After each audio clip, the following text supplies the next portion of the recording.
इसका मतलब यह है कि भोलेनाथ इसके पहले भी बताना चाहते हैं कि हमने एक चोरी की थी, यह दूसरी चोरी है।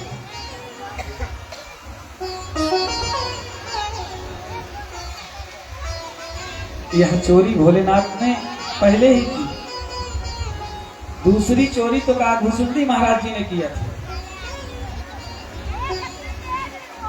कैसी चोरी किए थे वही बता रहे हैं कि हे पार्वती, मुझसे पहले अवध में जो है काकभूसुंडी जी पहले पहुंच गए, और वो भी सबसे छिपते छिपाते। शास्त्र छिप करके प्रभु का दर्शन या छिप करके कथा सुनने की अनुमति नहीं देती। आज वही भोलेनाथ कह रहे हैं कि पार्वती, मैंने एक चोरी की और तुम्हारा जो चित्त है दृढ़ है, तुम्हारे अंदर जो है श्रद्धा अर्थात भक्ति निवास करती है, इसलिए सुनो। पार्वती मैया ने कहा, बाबा कौन सी चोरी की? बोले, जब हमारे आराध्य श्री रामचंद्र जी जन्म लिए तो उनका दर्शन करने के लिए हम छिप करके गए, और आज बता रहे हैं कि मैं जब काशी से चला अवध के लिए तो रुद्रावली स्थान पे यहीं आकर के अपना संसा कमंडलू गाड़ दिए, और बाबा यहीं बैठ गए तप करने के लिए। क्यों तप करने के लिए बैठे? क्योंकि यहां से आपके यहां से कितनी दूरी होगी? 50-55 किलोमीटर, 40 जी। तो हमारे आपके लिए इतनी दूरी है, लेकिन बाबा के लिए तो सिर्फ 1 या 2 कदम का रास्ता था, क्योंकि वो जगत के पिता हैं, जगत के गुरु हैं। और क्यों यहां बैठे? क्योंकि यहां से लाइन लगी थी। जो 84 कोसी मार्ग आपका निकल रहा है ना, ये वही मार्ग है। इसी मार्ग पे बाबा बता रहे हैं कि प्रभु का दर्शन करने के लिए जो है लोग लाइन लगाए थे, और बाबा भी लाइन में लग गए। भोलेनाथ कौन सा रूप धारण किए हैं? मनुष्य का रूप धारण किए हैं, और उस रूप को पहचान गए कौन? काकभूसुंडी महाराज जी। काकभूसुंडी महाराज दौड़ के आए, बारे प्रभु, बिना बताए ही मुझे आ गए। भोलेनाथ ने कहा, शांत हो जाओ, तुम पहचान रहे हो ना, और कोई यहां पहचानता नहीं मुझे। तुम भी मेरे साथ बैठो, और नहीं तो लाइन में लग जाओ। काकभूसुंडी महाराज ने कहा, बाबा ऐसे प्रभु का दर्शन नहीं पाओगे। ये जो लाइन दिख रही, बरसों लग जाएगा कनक भवन पहुंचते पहुंचते। तो भोलेनाथ ने कहा, तो बताओ। बोले, बाबा एक उपाय आपको बतलाते हैं, आप बन जाओ ज्योतिषी और मैं बन जाऊं आपका चेला, और आप जो है यहीं बैठ जाइए, यहीं से जो है सभी का भूत भविष्य वर्तमान बताना शुरू कर दीजिए, और मैं नगर में घूम घूम के लोगों से बताऊंगा काशी से बहुत बड़े विद्वान आए हुए हैं, और जो हाथ की रेखा देख करके भूत भविष्य वर्तमान सारा वृत्तांत बता देते हैं। और जब यह चर्चा अवध में गूंजेगी तो मैया कौशल्या जरूर बुलाएंगे। भोलेनाथ ने कहा, बारी चेला, बहुत उत्तम बताया, लाइन से निकलो। और यही तपोस्थली बाबा ने बना लिया। इसी रुद्रावली गांव में बाबा ने त्रिशूल को गाड़ करके बैठ गया, आसन मार करके, मनुष्य रूप में, खूब बढ़िया छाप तिलक मारे, माला वाला पहन करके। जो वाता, भैया फला नाम फला गांव, आपके पिता का नाम है, आपका गांव ये स्थान है। अरे वो तो त्रिलोकीनाथ हैं, भगवान भोलेनाथ, हो तो सबको जानते हैं। वो तो जो है सभी के बारे में जानते हैं। एक तो लीला कर रहे हैं बस। अब यह चर्चा धीरे धीरे भवन तक पहुंच गई। दासियां जाकर के कह रही हैं, मैया बहुत बड़े विद्वान आए हैं काशी से। बोले, क्या नाम है? बोले, आचार्य शंकर। ये नहीं कहा डायरेक्ट भगवान भोलेनाथ आए, भगवान शिव आए। इन्होंने अपना नाम, जब इनसे कोई नाम पूछता तो बता देते कि भैया मेरा नाम आचार्य शंकर है। और लोग जो है धीरे धीरे जो है विचार करने लगे। बाबा जो है पहुंचे, संदेशा आया कि जाओ आचार्य शंकर को महल में बुलाओ। आज दासियां जो है गई, भोलेनाथ से कहा कि ज्योतिषी महाराज चलो, मैया ने बुलाया है, रानी ने आपको बुलाया है। जब भोलेनाथ चल रहे हैं तो साथ में काकभुसुंडी महाराज भी जो है चले हुए।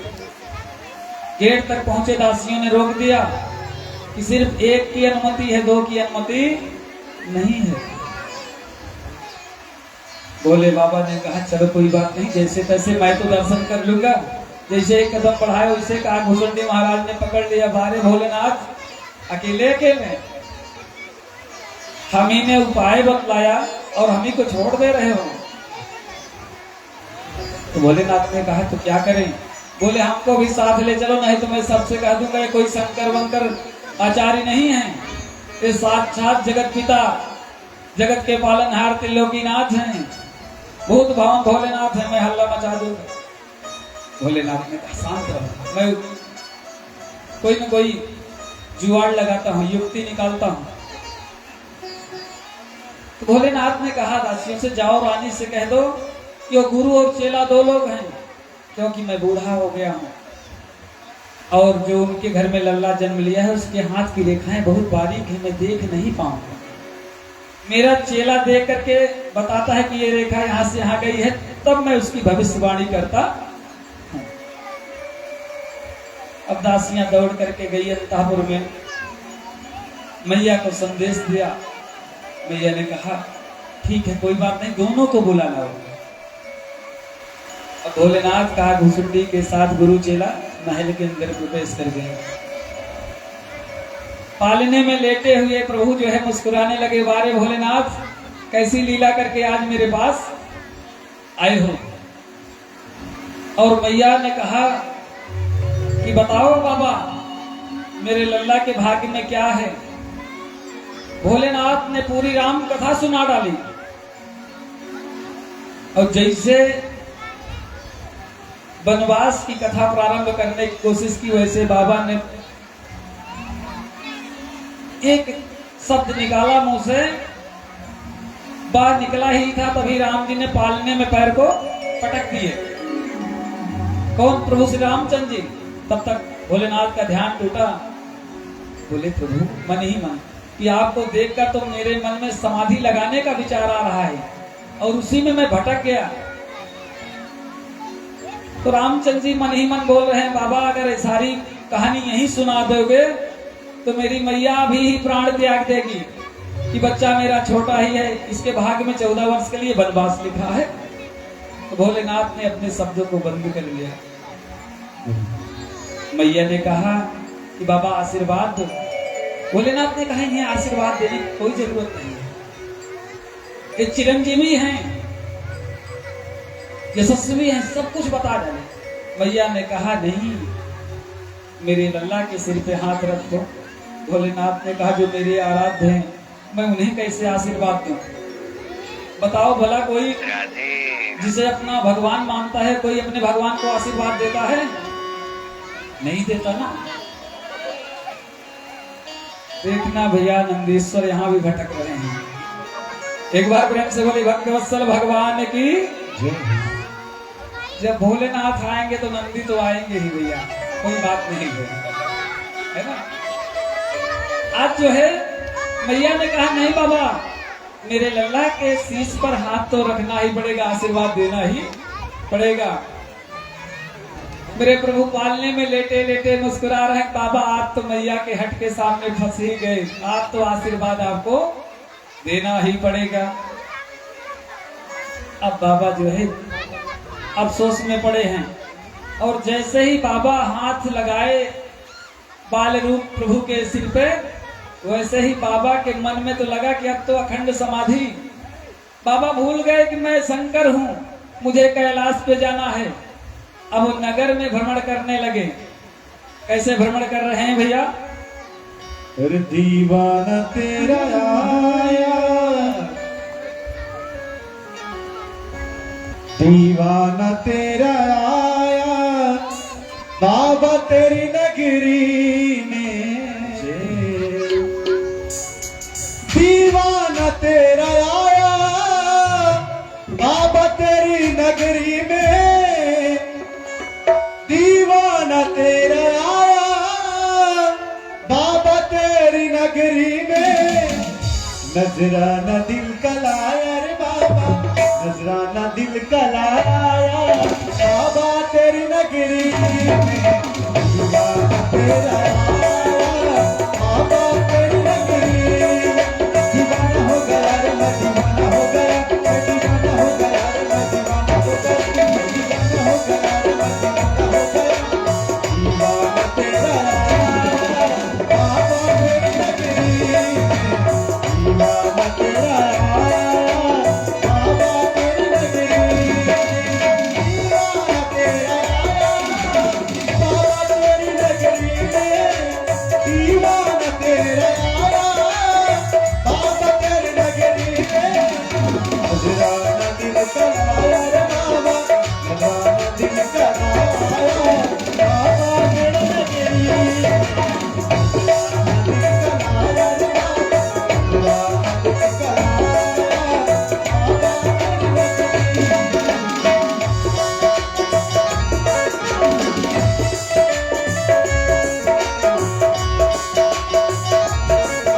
बाबा आज जो है मतवाले बन करके और उनकी गलियों में घूम रहे हैं, भूल गए कि मैं कैलाश कब जाऊं।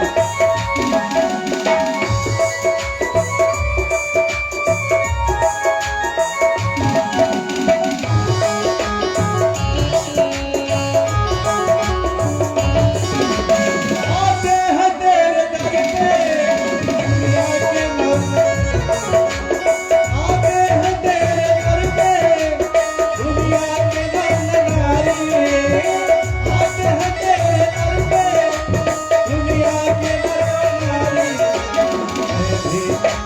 मैं भी भगता रे बाबा, मैं भी भगता रे बाबा, बाबा तेरी नगरी में, दीवाना तेरा आया बाबा तेरी नगरी में, दीवाना हो गया रे मैं दीवाना हो गया, मैं दीवाना हो गया रे मैं दीवाना।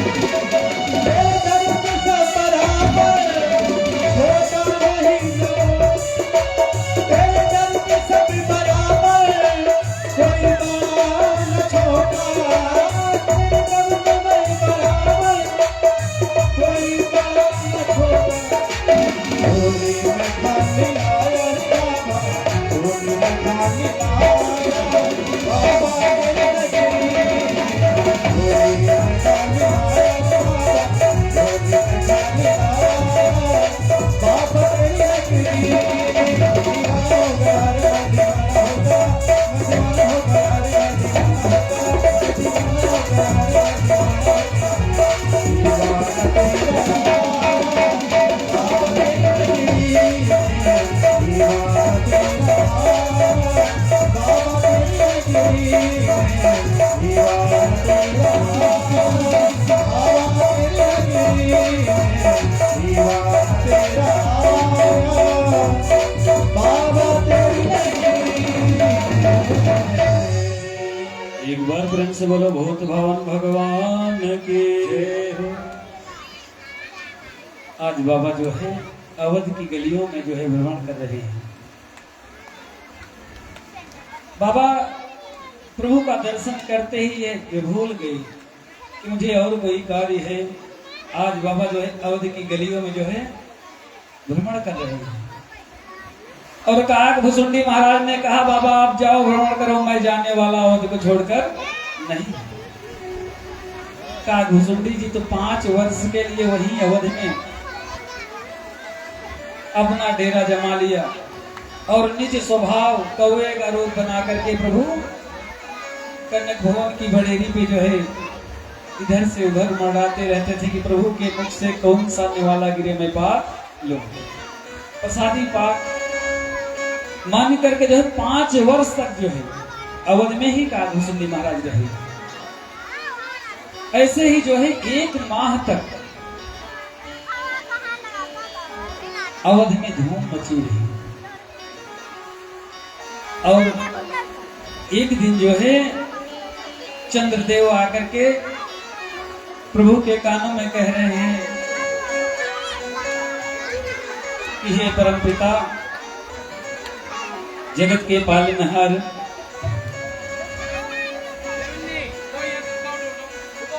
मुझे इतना बड़ा दंड क्यों दे रहे हैं?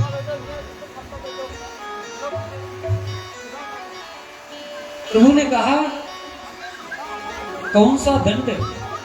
मेरे जन्म से तो पूरी अयोध्या झूम रही खुशियों से।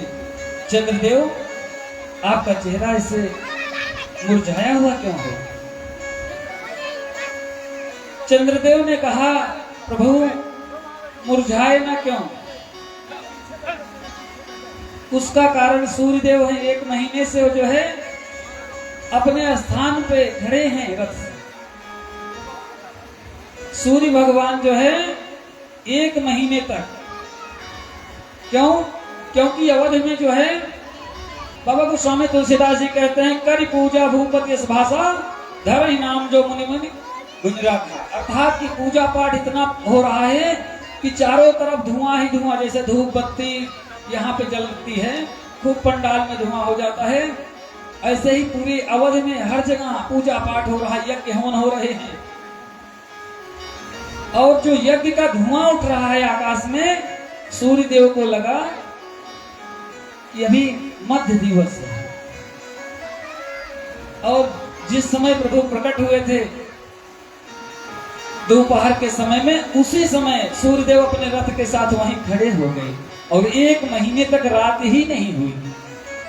अवध में दिन ही दिन थी। तो उसी को लेकर के जो है चंद्रदेव प्रभु से शिकायत कर रहे हैं। तो प्रभु ने कहा ठीक है चंद्रदेव, कोई बात नहीं, जब मैं कृष्ण रूप में जन्म लूंगा तो तुम 6 महीने तक एक स्थान पे रुक जाना।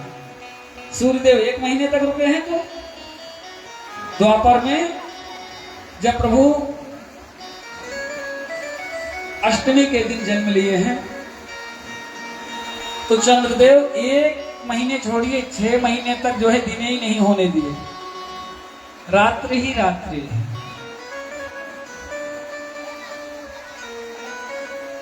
तो चंद्रदेव ने कहा ठीक है प्रभु,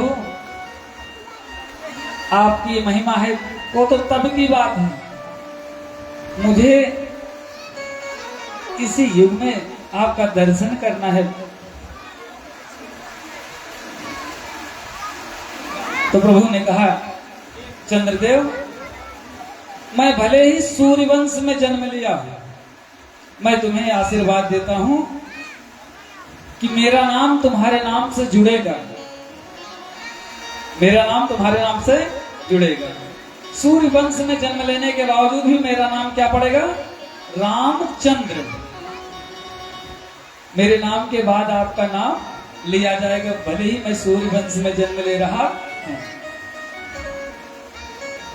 राजा दशरथ ने गुरु वशिष्ठ जी को बुलाया है नामकरण संस्कार कराने के लिए, लेकिन यहाँ प्रभु ने पहले ही चंद्रदेव से बता दिया कि मेरा नाम क्या पड़ेगा, क्योंकि विधि का विधान पहले ही लिख दिया जाता है। गोस्वामी तुलसीदास जी ने कहा जो आनंद सिंधु सुख राशि सी करते त्रय लोक सुपासी, जो आनंद सिंधु सुख राशि सी करते त्रय लोक सुपासी जो आनंद सिंधु सुख राशि करते त्रय लोक सुपासी। क्या कहा? जो आनंद सिंधु सुख राशि। बाबा ने अवध की भाषा में ही लिखा। किसमें? अवधी में। कहा कि जो ज्येष्ठ हैं, जो आपके ज्येष्ठ पुत्र हैं, वो आनंद के सिंधु हैं, सुख राशि हैं। और क्या है? सीकर ते त्रैलोक सुपासी। सीकर शब्द का अर्थ जानते हैं? सीकर किसे कहते हैं?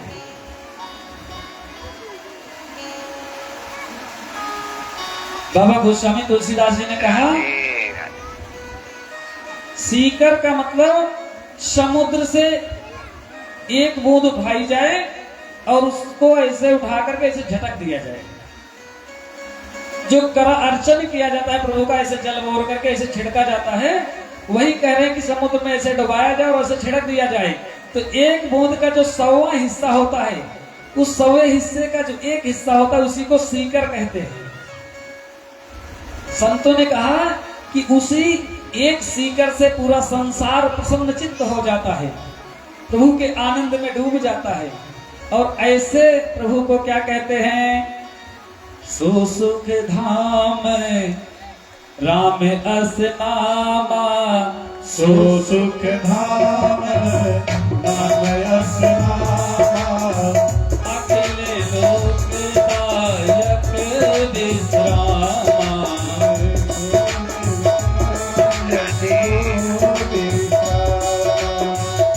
विश्व भरण को सर कर जोई, विश्व भरण को कर जोरी, ताकर नाम भरत रस होई, ताकर नाम भरत यश होई।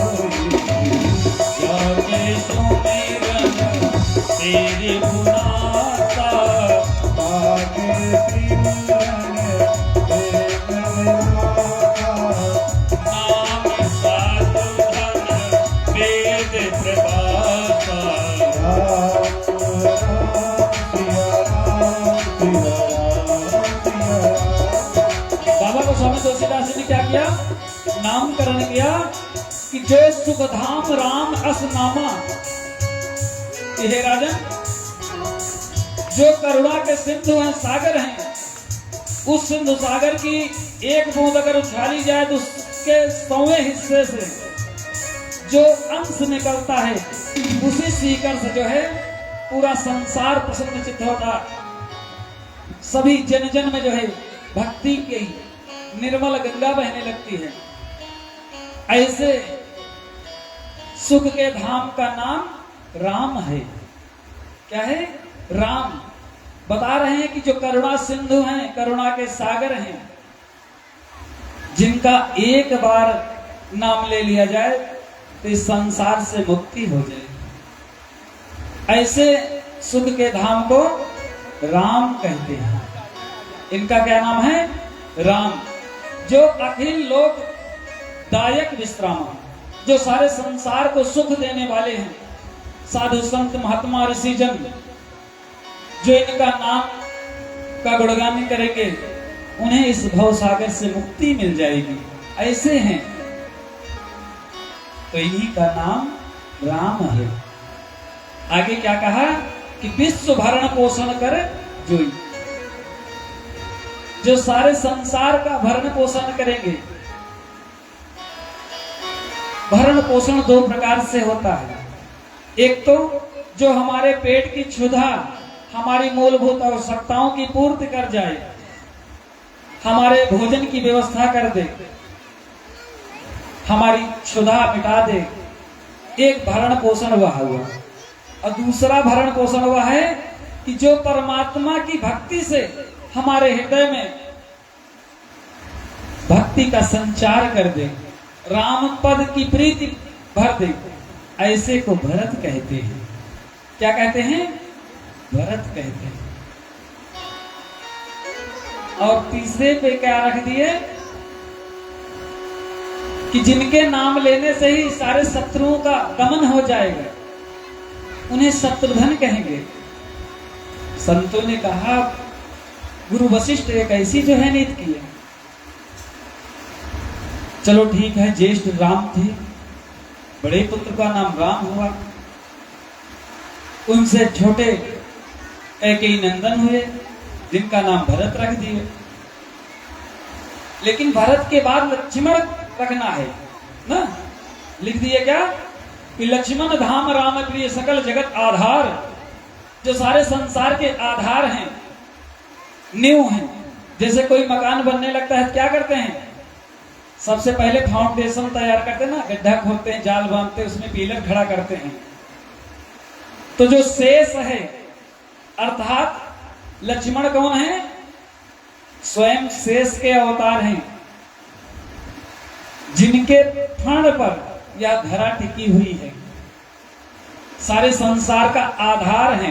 तो आधार कहां होता है? सबसे नीचे। तो इसलिए गुरु वशिष्ठ ने कहा कि शत्रुओं का दमन करने के लिए शत्रुघ्न है, जबकि शत्रुघ्न सबसे छोटे हैं, सबसे लास्ट में इनका नाम रखना था। लेकिन गुरु वशिष्ठ ने कहा कि सबसे नीचे तो आधार होता है, जिसपे यह सृष्टि टिकी हुई है। जो प्रभु के चरणों में रति रखते हैं, राम से प्रीति करते हैं, वो तो सबसे लास्ट में ही रहेंगे ना। वो हमारे लक्ष्मण भैया है। तो गुरु वशिष्ठ ने सभी का नामकरण संस्कार किया। सबसे बड़े प्रभु श्री रामचंद्र जी का नाम, उसके बाद जो रामचंद्र जी की भक्ति का संचार करते हैं उनका नाम भरत किए, और रामचंद्र जी के भक्ति के मार्ग में जो बाधा बनते हैं उस बाधा को समाप्त करने वाले का नाम शत्रुघ्न। और सकल आधार जो जगत के हैं हमारे लक्ष्मण भैया, सबसे लास्ट में उनका नाम रखा गया। एक बार प्रेम से बोलिए चारों भैयन की जय हो। तो गुरु वशिष्ठ ने चारों पुत्रों का नाम राजा दशरथ के रखा। और यह समय देखिए, कहते हैं संसार में जब सुख आता है तो सुख का क्षण इतनी जल्दी बीत जाता है, पता ही नहीं चलता।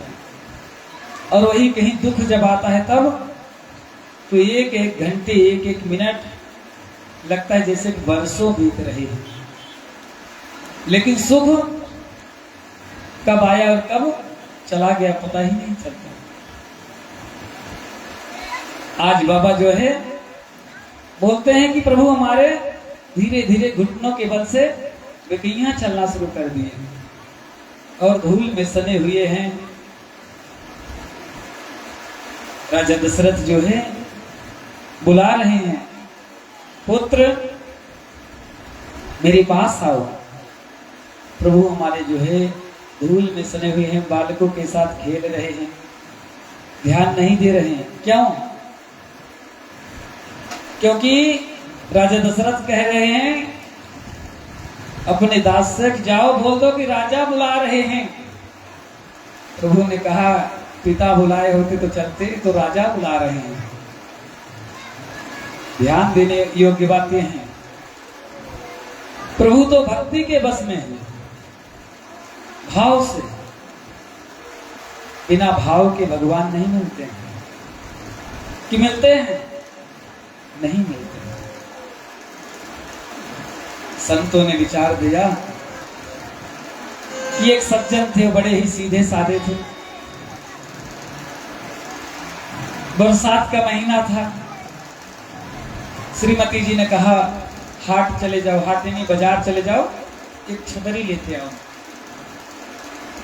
और तुम बहुत सीधे हो, बुद्धू कहीं के, जाओगे तो ठगा जाओगे। जो मैं कह रहे हैं उसको सुनो। कौन बता रहा है? अपनी पतिदेव को पत्नी बता रही हैं कि तुम बहुत सीधे हो, बुद्धू प्रवृत्ति के हो, तुम्हारा दिमाग काम नहीं करता। अगर सेठ जी 100 रुपया बोले तो तुम 50 रुपया बोल देना।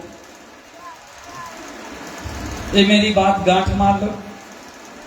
अब पतिदेव क्या किए, चल दिए हाट बाजार जो है छाता खरीदने। अब रास्ते से जब से चले हैं तभी से दिमाग में कह रहे हैं छाता खरीदना है। श्रीमती जी ने कहा है कि अगर 100 बोलेंगे तो 50 ही देना है, छाता खरीदना है। पहुंचे।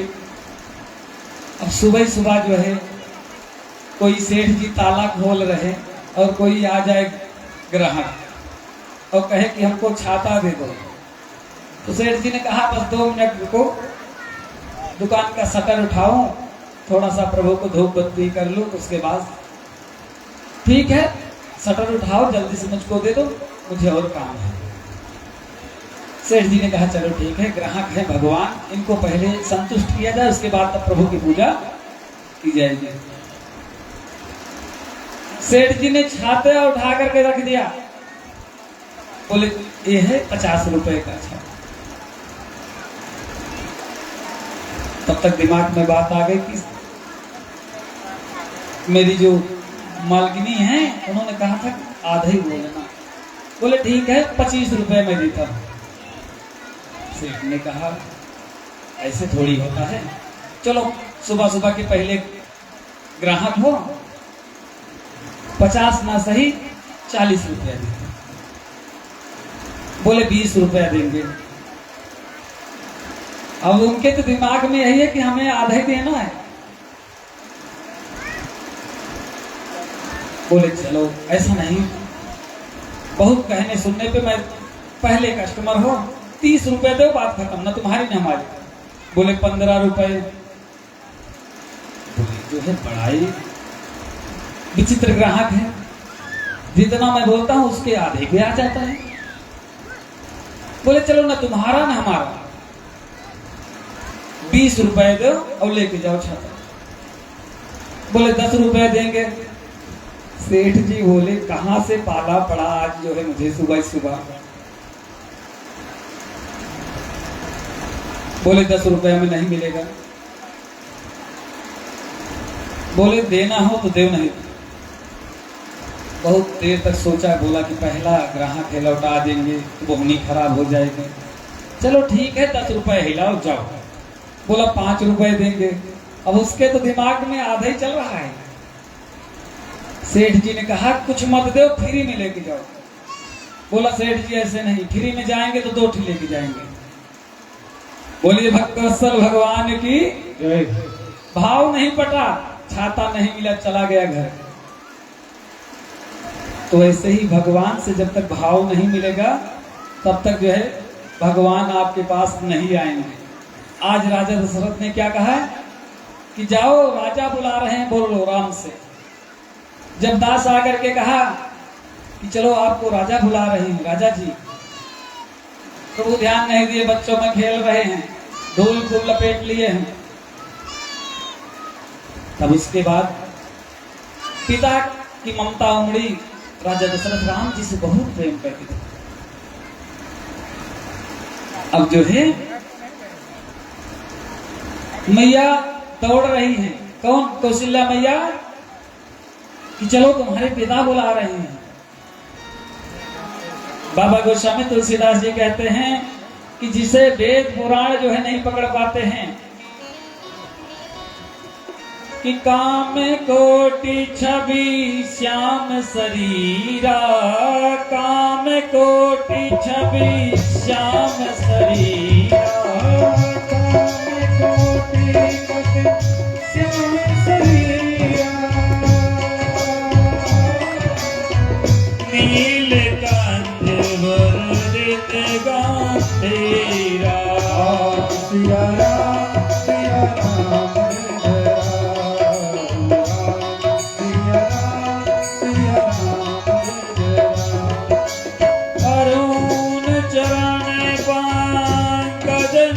ज्योति,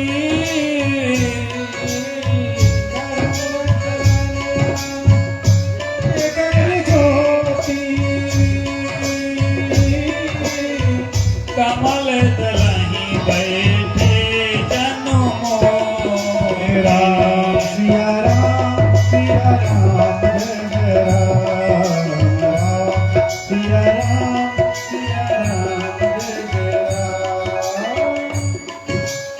और क्या कहते हैं,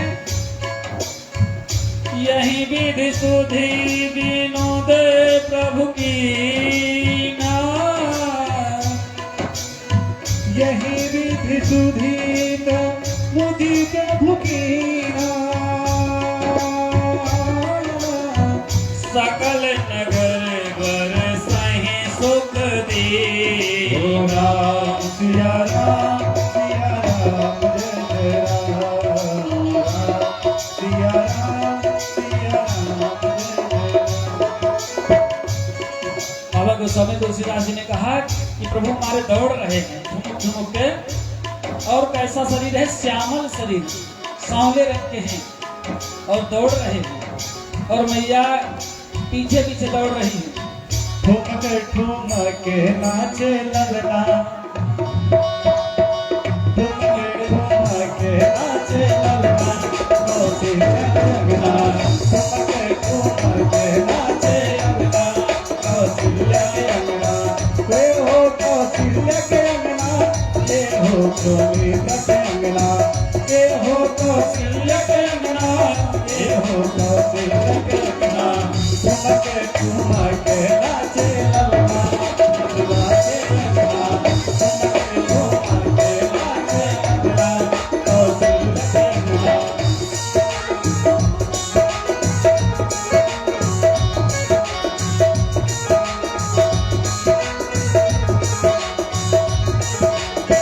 मोहवा मोहवा बुझाला जाने, मुखड़ा से बचन पावे, मोहवा बुझाला जाने, मुखड़ा से बचन पावे, सजराने बड़े बड़े नैना, जय हो सजराने बड़े बड़े नैना, कौशिल्या के अंगना, सजराने बड़े बड़े नैना, कौशिल्या के अंगना, ठुमक ठुमक नाचे अंगना, कौशिल्या के अंगना, ठुमक ठुमक नाचे अंगना, कौशिल्या के अंगना।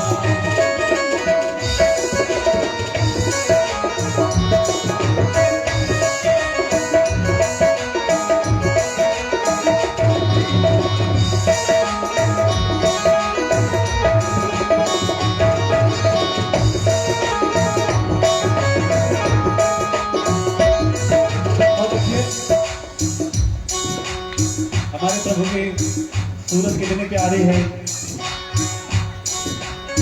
झगली सोहाना बनवा, मुस्की मोहाना बनवा, झगली सोहाना बनवा, मुस्की मोहाना बनवा, कुतली को लेके नैना, जहो कुतली को लेके नैना, बंधवा के अंगना, कुतली को लेके नैना, सोखिया के अंगना, ठुमक ठुमक नाचे ललना, सोखिया के अंगना, ठुमक ठुमक नाचे ललना, कौशिल्या के अंगना।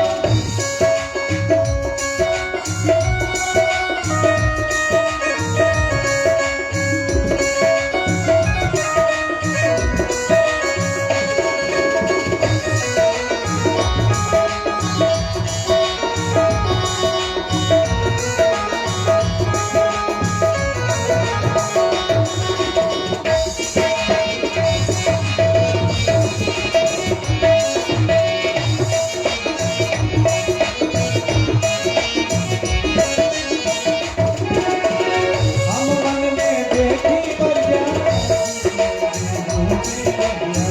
हम मन में देखी बरसा,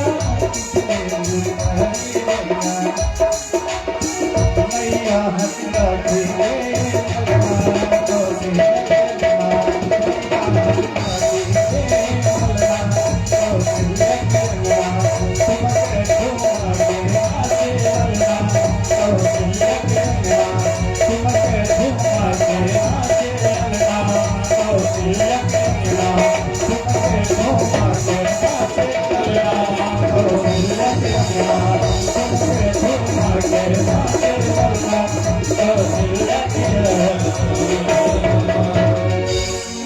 एक बार फिर से बोलिए, और सारे सरकार की जय हो।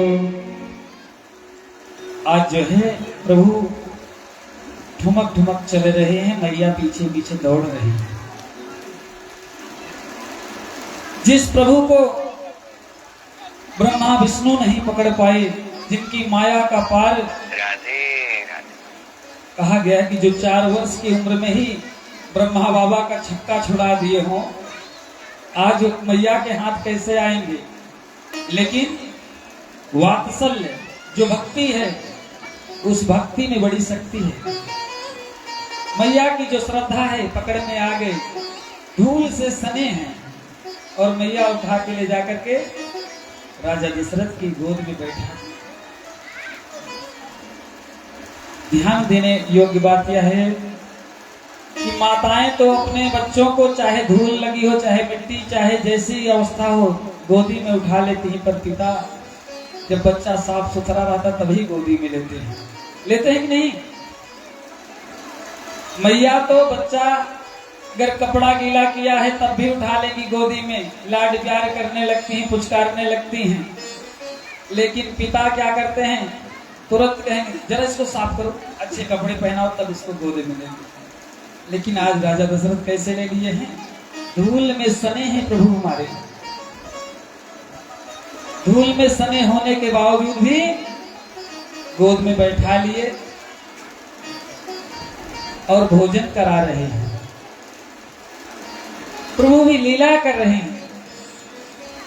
सोच रहे हैं कितनी जल्दी इनके हाथ से छूटूं और बाल सखाओं के पास जाऊं, नहीं तो जो मेरे मित्र हैं ना, मेरे सखा हैं, बुरा मान जाएंगे कि बाहर राम जी अपने तो भाग लिए, खूब बढ़िया मालपुआ रबड़ी मलाई खा रहे हो, भात और कढ़ी खा रहे थे उस दिन प्रभु। जैसे ही एक निवाला राजन ने क्या किया, प्रभु के मुंह में रखा, वैसे ही प्रभु मुंह में निवाला रख लिए और मुंह बंद कर लिए, खाए नहीं, मुंह में रख करके बंद कर लिए। और जब राजा दशरथ बड़ा निवाला अपने लिए बनाए तो हाथ जैसे ढीला हुआ, वैसे प्रभु ने दोनों हाथों को छपाक से मारा और पकड़े भगे। आज प्रभु छोटे छोटे पैर जो है कनक भवन में ऐसे दौड़ रहे हैं, मानो जैसे कि आज भक्ति महारानी साक्षात कह रही हैं। आज प्रभु इतनी सुंदर लीला कर रहे हैं,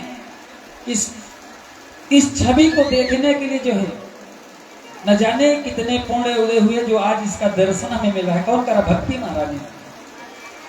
माया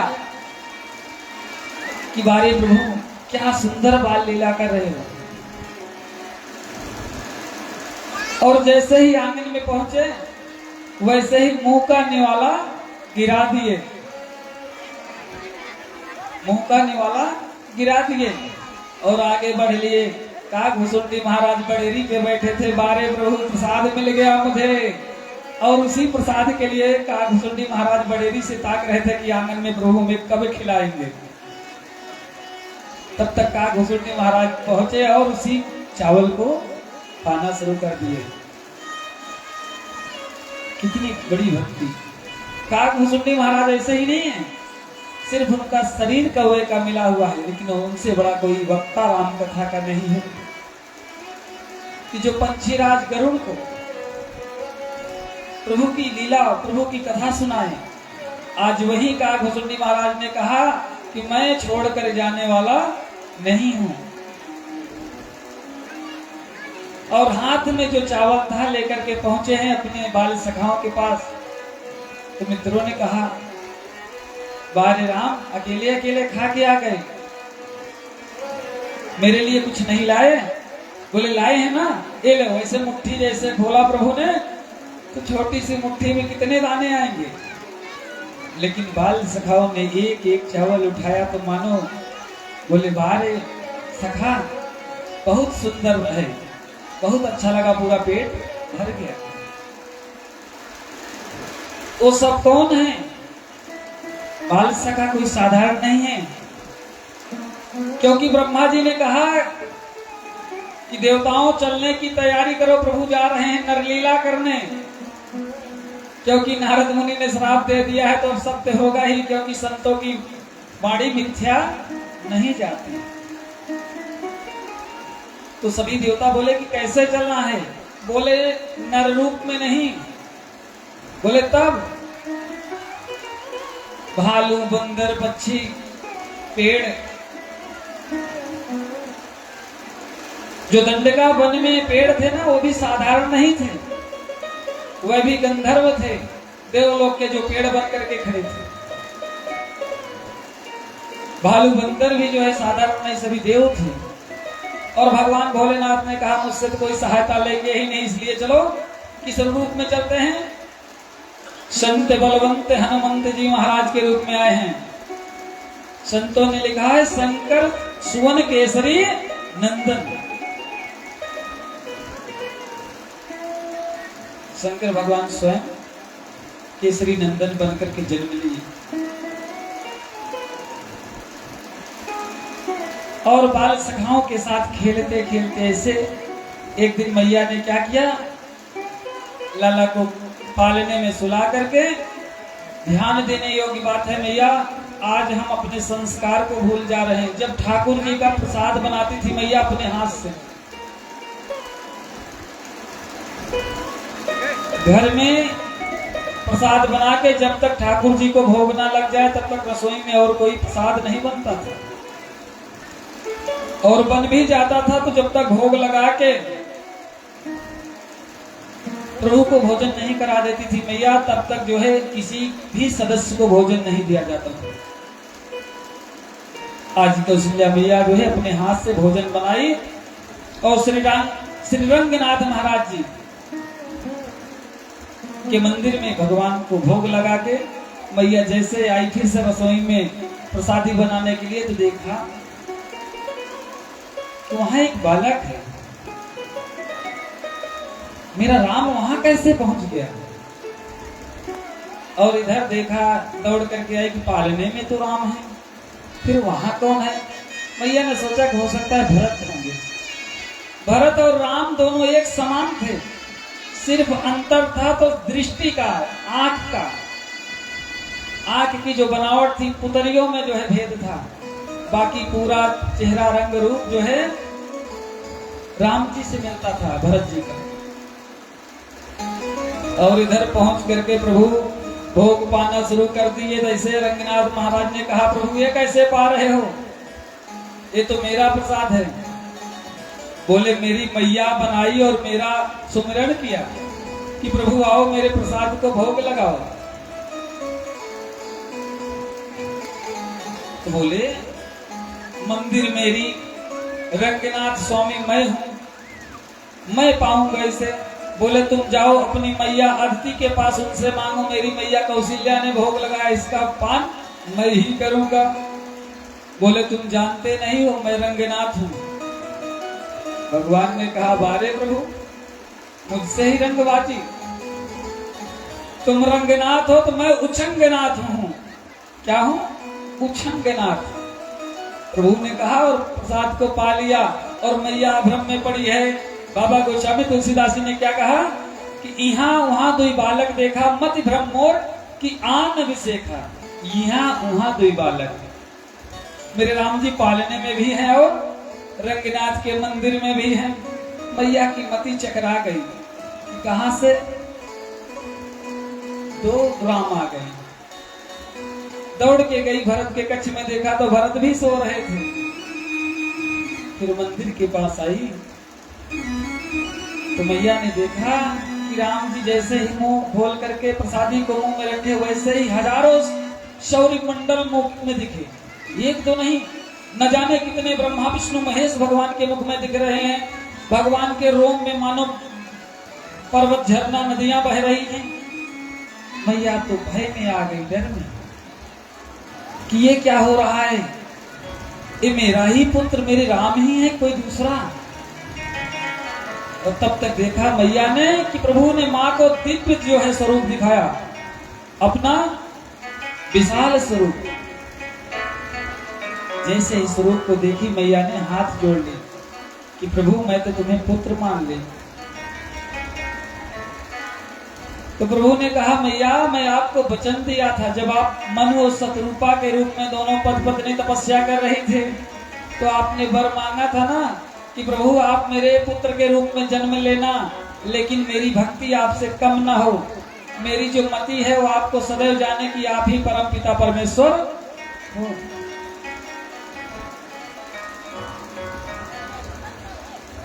परम पिता परमेश्वर की जो छवि है वो मेरे मन में बसी रहे।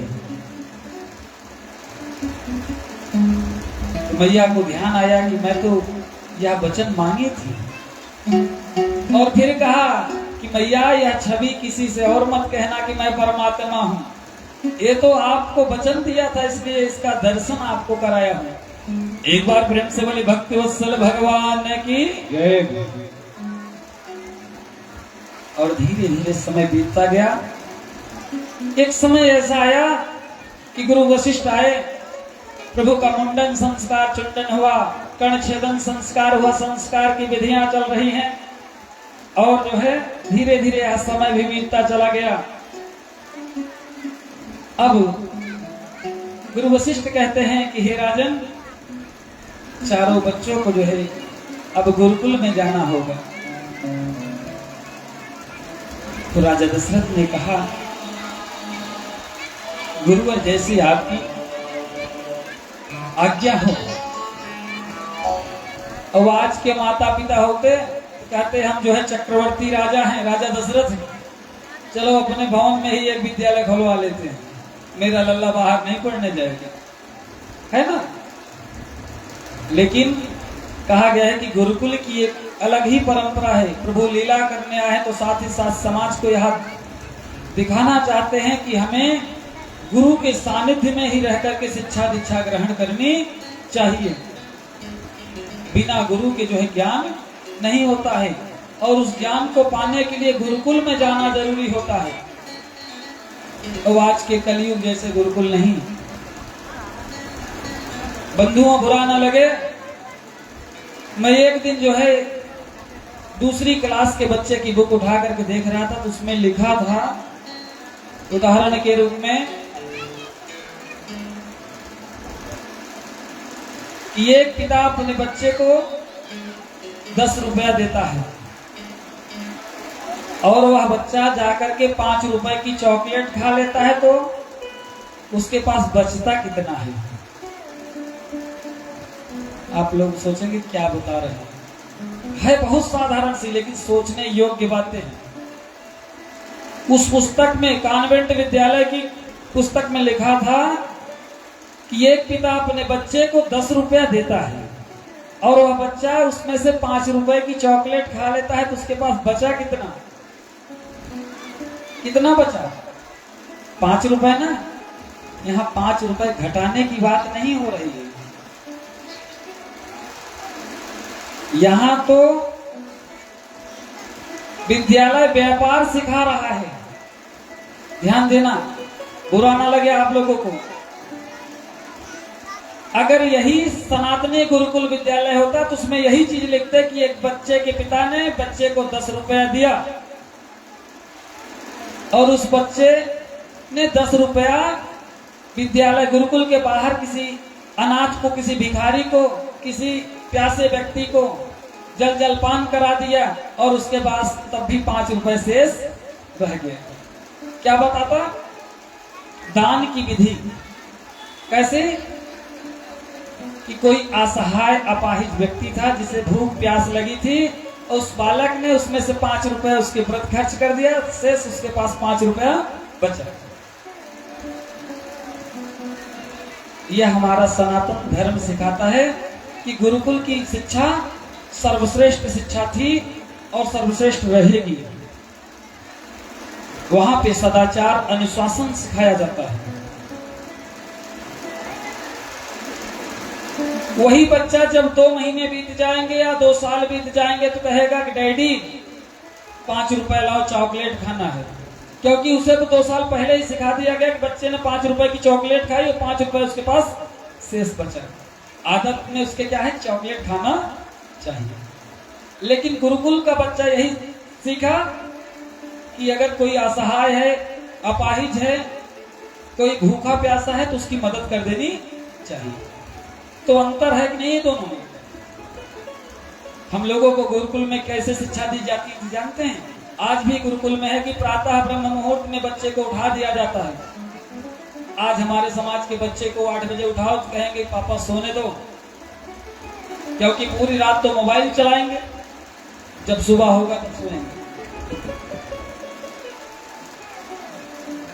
लेकिन ब्रह्म मुहूर्त में, गुरुकुल में आज भी ब्रह्म मुहूर्त में 4 बजे उठा देंगे। नित्य क्रिया, स्नान ध्यान करने के बाद, पूजा पाठ करने के बाद प्रार्थना बोली जाती है वेद मंत्रों में। आपके सामने हमें बैठा हुआ है बच्चा, 14 वर्ष इसकी उम्र है, सिर्फ शरीर से मेरा शिष्य बड़ा दिखता है।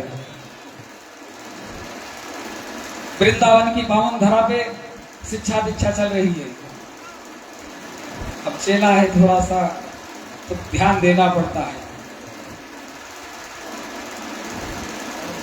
आज भी इतनी रात यहाँ से होती है कथा में जाने से, भोजन पाने के बाद से लेटने तक 12 बज जाते हैं, 1 बज जाते हैं सोने में। लेकिन उसके बावजूद भी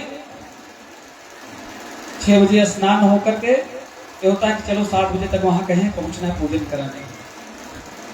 परंपरा।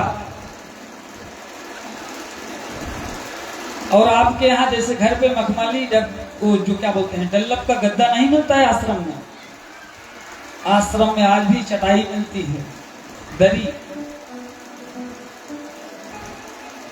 जो शरीर पे निशान छोड़ देती है लेटने पर। गुरुकुल में जैसे बच्चे करोटी लेते थे तो पहले कांच की कुस्की होती थी, करोटी मारते थे तो फाड़ लेती थी, तो सीधा ही सोने का अभ्यास होता था। आज तो जरा सा चुभा बिस्तर की कहेंगे इसको बदलो, दूसरा बिस्तर लाओ, है ना? ये परंपरा है। लेकिन हमारे प्रभु भी ऐसे ही नहीं पड़े हुए हैं। बाबा गोस्वामी तुलसीदास जी कहते हैं कि गुरु गृह गए पढ़न रघुराई, अल्प काल विद्या सब आई। राम सिया राम सिया राम जय राम, राम सिया राम सिया राम जय राम। क्या कहा है कि गुरु गृह गए पढ़न रघुराई, अल्प काल विद्या सब आई। राम सिया राम सिया राम जय राम, सिया राम सिया राम जय राम। हमारे प्रभु कहाँ गए हैं? गुरुकुल गए हैं। गुरु वशिष्ठ के साथ चारों भैया गए गुरुकुल में शिक्षा ग्रहण करने के लिए। क्या कह रहे हैं कि गुरुगृह गए पढ़न रघुराई, अल्पकाल विद्या सब आई। वो तो स्वयं जगत के पिता हैं, लीला कर रहे हैं, लेकिन उन्होंने भी सीख दी है कि हमें भी गुरुकुल में ही जाकर के शिक्षा ग्रहण करनी चाहिए। और यह रामचरितमानस की एक एक चौपाई महामंत्र है। बाबा गोस्वामी तुलसीदास जी ने यह जो चौपाई लिखी है, जो भी बच्चे पढ़ने में कमजोर हैं, जिनका पढ़ाई में मन नहीं लगता है, उन्हें नित्य इस चौपाई का जाप करना चाहिए। और मैं आपको विश्वास से बताता हूं कि 90 दिन के बाद यह आपके में स्वयं परिवर्तन दिखेगा। इस चौपाई का क्या प्रभाव आपके जीवन में पड़ा। जो भी बच्चे पढ़ने में कमजोर हैं या पढ़ाई में मन नहीं लगता है, उन्हें नित्य इसका जाप करना चाहिए। गुरुगृह गए पढ़न रघुराई, अल्पकाल विद्या सब आई। अल्प माने कुछ ही समय में प्रभु हमारे सभी विद्याओं को अर्जित करके पारंगत हो गए। और यही नहीं, गुरुकुल में सदाचार भी सिखाया गया। और कैसा सदाचार सिखाया गया है? बाबा ने सुंदर सी चौपाई लिखी। प्रातः काल उठी के रघुनाथा, प्रातः काल उठी के रघुनाथा, मातु पिता गुरु नाई माता। राम सिया राम सिया राम जय जय राम, राम सिया राम सिया राम जय जय राम। क्या करते थे?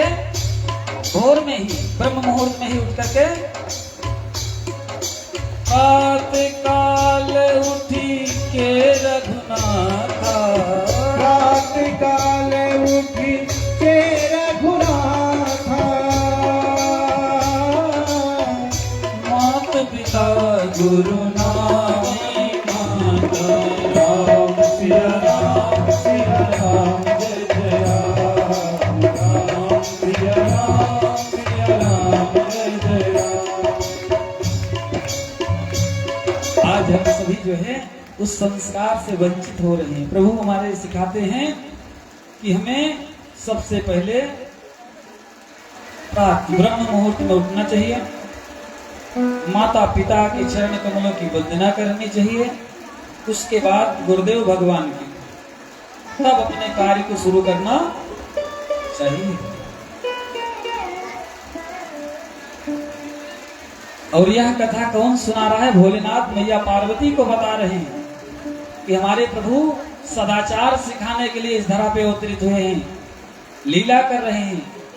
जो स्वयं जगत के पिता हैं, सारी विद्या से पारंगत हैं, लेकिन वह भी गुरुकुल में गए हैं।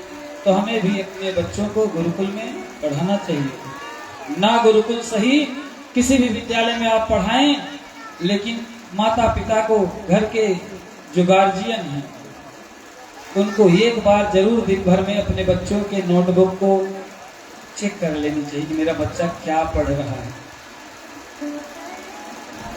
बस आप एक दृष्टि डालते रहिए, वो बच्चा अपने आप ही जो है अपने मार्ग को पकड़ लेगा, क्योंकि उसके मन में यह भय आ जाएगा कि पिताजी या माताजी हमारी किताब को या कॉपी को चेक करेंगे, अगर हम कार्य को पूरा नहीं करेंगे तो हमें दंड मिलेगा।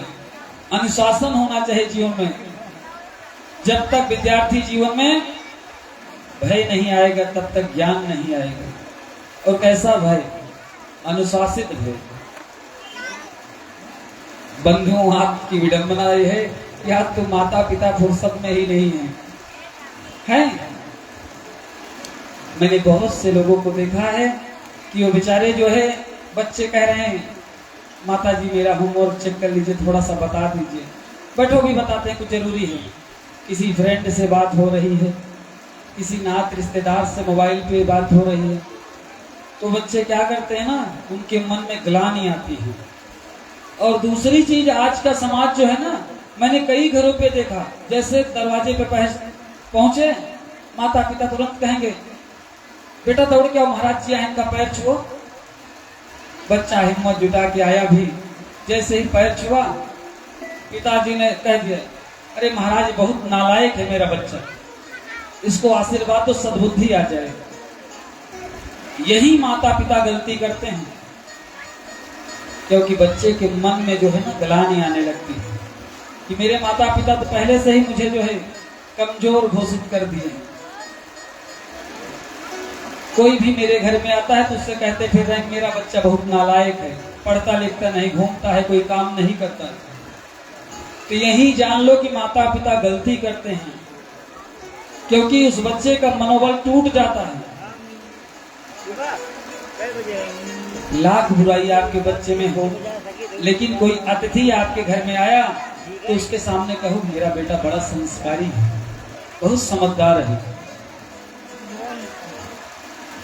बहुत बुद्धिमान है। मैं व्यासपीठ से आपको यह विश्वास दिलाता हूं कि धीरे धीरे उस बच्चे में परिवर्तन आएगा। वह कहेगा कि अपने मन ही मन सोचेगा कि मेरे माता पिता लोगों से मेरी इतनी अच्छाई बखानते हैं, मुझे अच्छा बन ही जाना चाहिए। तो कभी भी किसी बच्चे का जो है मनोबल तोड़ना नहीं चाहिए।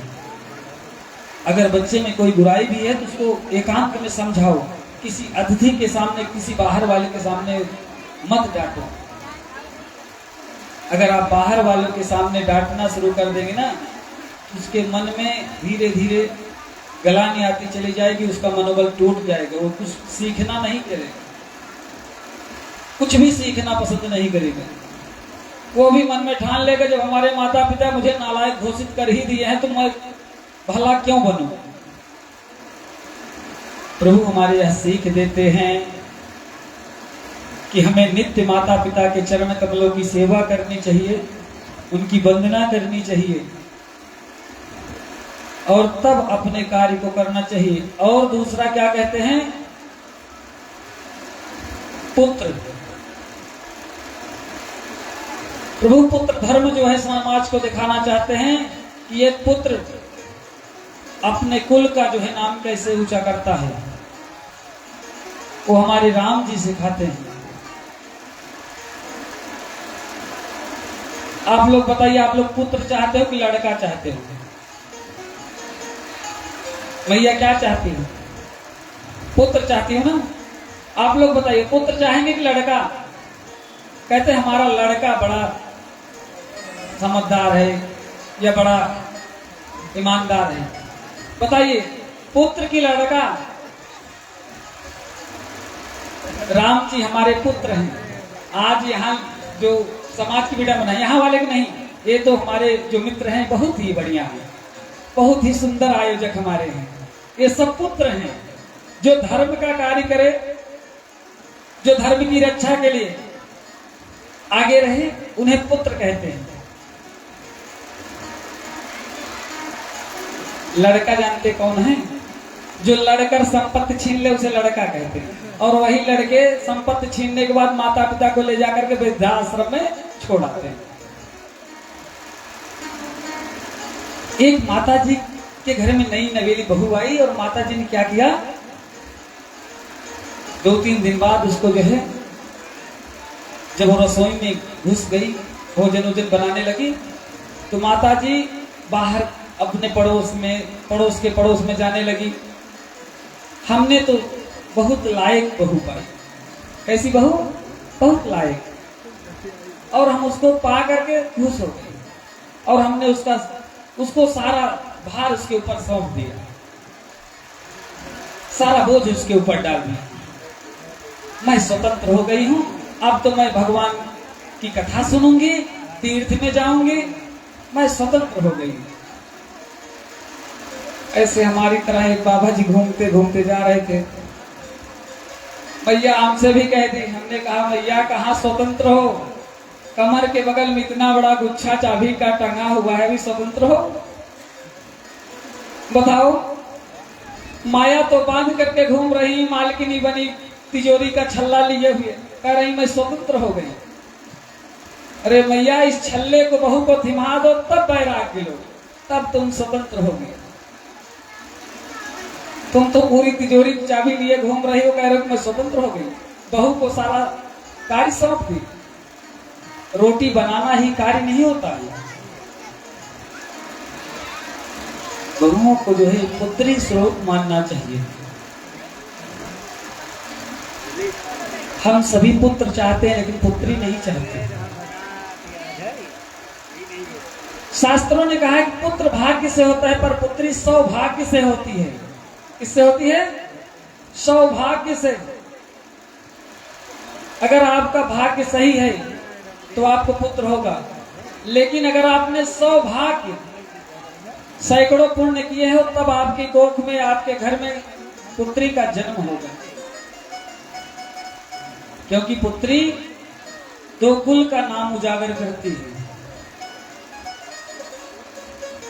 इसलिए पुत्री श्रेष्ठ है। समाज में पूजनीय है महिलाएं, माताएं। जत्र पूजते नारी तत्र रमन्ते देवता। जहां पे नारियों का, स्त्रियों का सम्मान होता है, बंधुओं, वहां पे श्री हरि लक्ष्मी नारायण साक्षात गरुड़ पर विराजमान होकर के आते हैं। और जहां पे सम्मान नहीं होगा ना, वहां पे जो पहले दिन बताए थे, दूसरे दिन आपको कथा में किस पे सवार होकर के आएंगी लक्ष्मी जी? याद है भैया? याद है? हाँ, उल्लू पे सवार होकर आएंगे। और उल्लू पे सवार होने का मतलब, जो धन रात्रि में आता है वो अल्प समय के लिए होता है, और जो धन सूर्य के प्रकाश में आता है वो चिरकाल के लिए होता है। क्योंकि जब लक्ष्मी जी नारायण के साथ गरुड़ पे सवार होकर के आएंगी तो आपकी 7 पीढ़ियां सुख भोगेंगी। और अगर उल्लू पे सवार होकर के आए तो इस दरवाजे से आएंगी, दूसरे दरवाजे से निकल जाएंगी। क्योंकि रात्रि के अंधेरे में ही वो चलता है, उसे रात्रि के अंधेरा ही दिखता है। और आज हमारा समाज भी उसी के पीछे भाग रहा है, सत्कर्म नहीं कर रहा है। आइए हम सभी जो है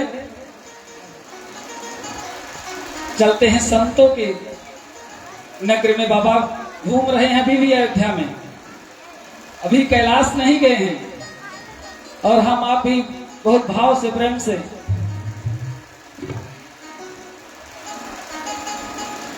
अरे संतन के संगे लाग रे, संतन के संगे लाग रे, तेरी अच्छी बनेगी। संतन के संगे लाग रे, तेरी अच्छी बनेगी। संतन के संगे लाग रे, तेरी अच्छी बनेगी। अच्छी बनेगी तेरी बिगड़ी बनेगी, अच्छी बनेगी तेरी बिगड़ी बनेगी, अच्छी बनेगी तेरी बिगड़ी बनेगी। तेरी अच्छी बनेगी, संतन के संगे लाग रे, तेरी अच्छी बनेगी।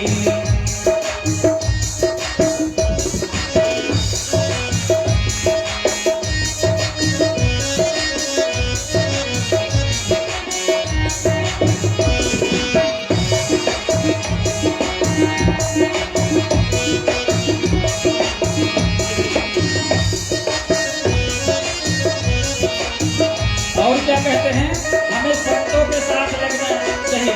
और कैसे प्रभु के राम नाम का कीर्तन करना चाहिए। और कौन किया और किसका उद्धार हुआ।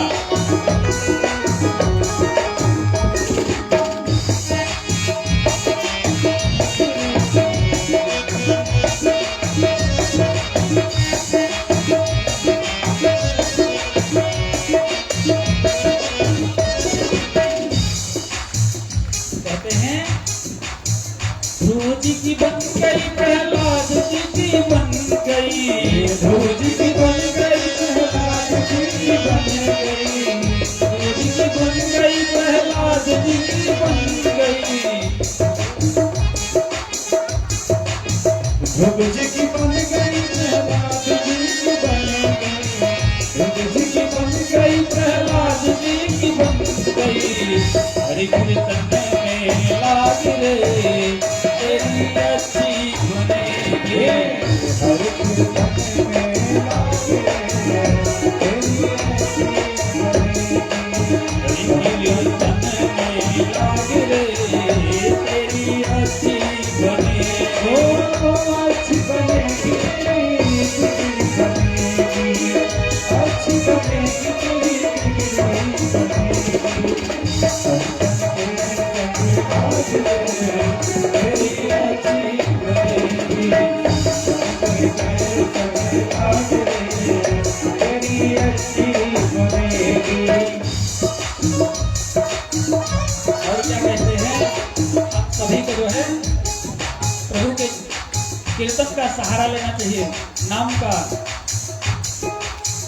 कागज से तोहे हंस बनावे, कागज से तोहे हंस बनावे। कागज से तोहे हंस बनावे, कागज से तोहे हंस बनावे। कागज से तोहे हंस बनावे। गिरताए दिल के काग रे, तेरी अच्छी बनेगी। गिरताए तेरे संग लाग रे, तेरी अच्छी बनेगी। संतन के संग लाग रे, तेरी अच्छी बनेगी।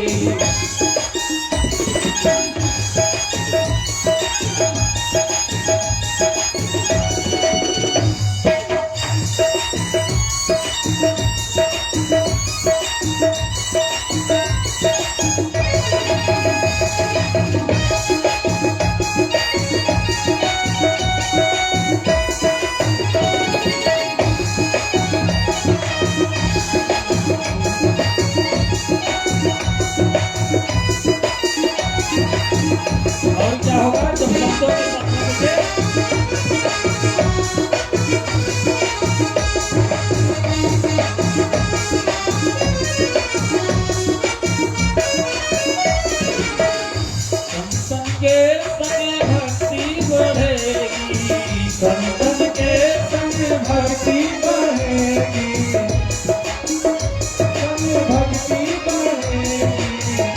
राम चरण अनुराग रे तेरी अच्छी बनेगी राम चरण अनुराग रे तेरी अच्छी बनेगी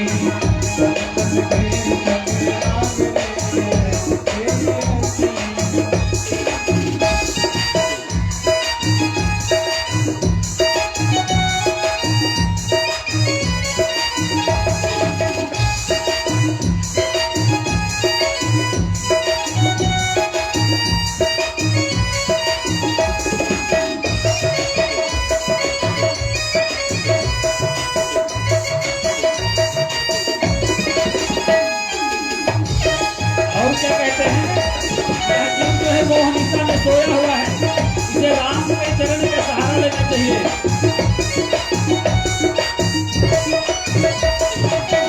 मोहरात्रि में बहुत मिलनते बहुत मिलनते जाग सके तो जाग रे तेरी अच्छी बनेगी जाग सके तो जाग रे तेरी अच्छी बनेगी तेरी अच्छी बनेगी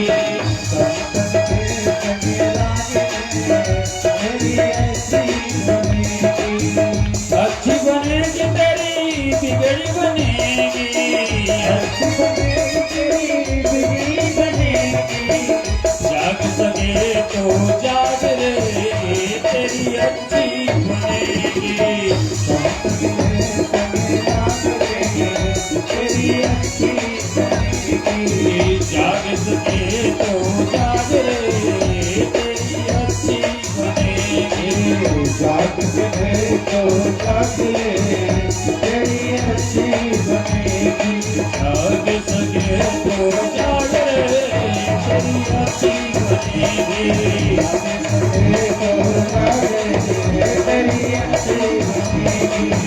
सके तो जाग रे तेरी अच्छी बनेगी तेरी अच्छी बनेगी